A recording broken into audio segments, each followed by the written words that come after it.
Hello. আপনি রে হুম। ও বোন আজ একটা বিপদ হয়েছি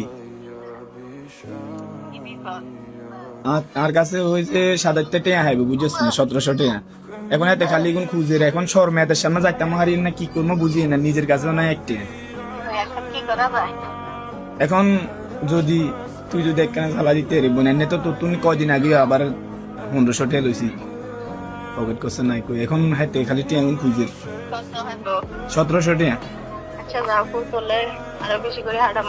কত হাঁটাবি হাতে দিয়ে আর তুই খাই। কোন একটা হাঁটাবি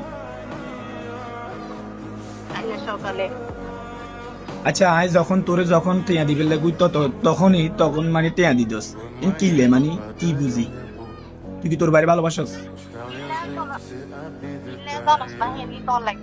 কি লে আর কেন কহ তুই আর কইলা যে হিল্লাই কইলার বাজে বিশ্বাস কর কথা যেন করলে তাই লাগছে বোন কারে বিশ্বাস কর মানে আয় এক কথা কি জানোস আয় তুই তুই তুই বোন রে আর বড় বোন রে কি পরিমাণ ভালোবাসি মানে আয় তোর ভাষায় বলি প্রকাশ করা দেখতেন না মানে তোর ঋণ আয় যদি বাঁচে থাকে আমি জীবনে সত্যি দেখতেন না হালার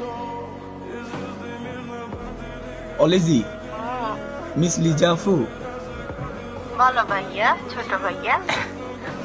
আপনি কি ভাত খাইছেন রাতের ভাত খাইছেন না, আমি এখনো খাই নাই বা। তুই খাইছিস নাকি? না খাইনি এখনো নিজেও খাইস, আব্বু আমারও খেয়াল রাখিস। ওকে আর আপনি যত্ন লইয়েন ঠিক আছে নে আপনার কিছু হলে তো আপনি জানেন আপনার বাড়ির মাথা ঠিক থাকতো না মাথা হ্যাং হয়ে যাবে সুতরাং আপনি নিজে যত্ন লইন শরীরের হ্যাঁ বিকালে ঘুমাইস আর বিকালে ঘুমাইস শরীর ঠিক থাকবো ঠিক আছে না আপনি ওকে আল্লাহ হাফেজ লাভ ইউ আফা আমি সিনের চাকর থাকি তোর বেশিরভাগ আমি অনলাইনে দেখি। না। কইছি না তাড়াতাড়ি ঘুম যাবি। কাল লেগে নাটক চাইছিলাম তো হ্যাঁ নে ফারানের নতুন নাটক আপলোড হয়েছে তো আচ্ছা ঠিক আছে 10টা বাজে ঘুমাই যাবো ওকে ভালো থাক আপু হ্যাঁ আল্লাহ হাফেজ টাটা ভালো থাক, আল্লাহ হাফেজ। আসসালামু আলাইকুম